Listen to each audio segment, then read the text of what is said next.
ոնց հասած։ Լավ եմ, շատ լավ, հասա։ Պատրաստ ենք։ Այո, իհարկե։ Գնացինք։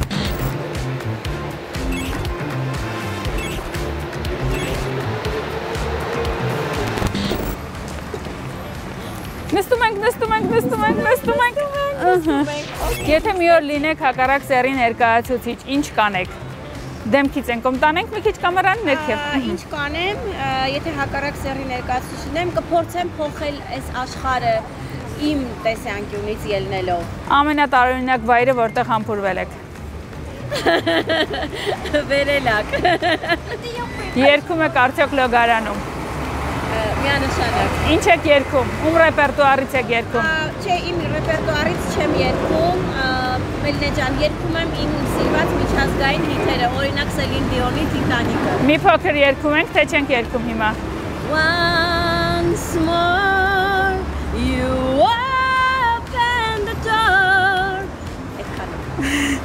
Ինչ շեկանի հանուն փողի։ Հանուն փողի շատ բան կա, որ չեմ անի։ Չեմ ծախվի հանուն փողի, չեմ փոխվի հանուն փողի, չեմ հրաժարվի այն կայուն սկզբունքներից, որոնք որ ունեմ։ Դուք ձեզ համարում եք սեքս սիմվոլ։ Երբեք չեմ համարել։ Ավելի ես ինքս ինձ համարում եմ այսպես սիրունիկ, քաղցրիկ, չամիչ աղջիկ, քան սեքս սիմվոլ։ Դուք ունեք ֆետիշներ։ Իհարկե, բոլորս էլ ունենք ֆետիշներ, բայց ստոպ են տալիս ես։ Վերջացրինք։ Հա? Շատ արագ դուրս եկանք։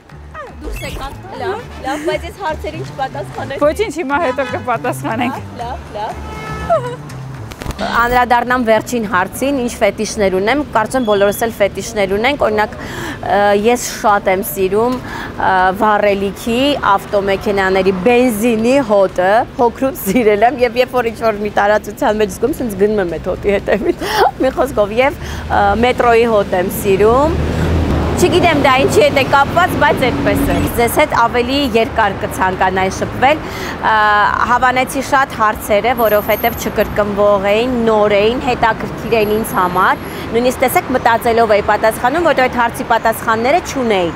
Չէի խոսել այդ մասին, մտածել էի, բայց չէի խոսել, ամեն ինչ շատ հետաքրքիր էր, յուրահատուկ էր, երբեք խաչմերուկի մեջտեղում աթոռներին նստած հարցազրույց չէի ունեցել։ Ուզում եմ բոլորին սեր մաղթել, այդքանը։ Այս բեմում իմ հույզերն են ապրում,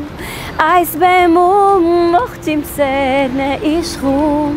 և երգերն իմ թևեր են առնում, և մտնում են սրտերն ու այրում։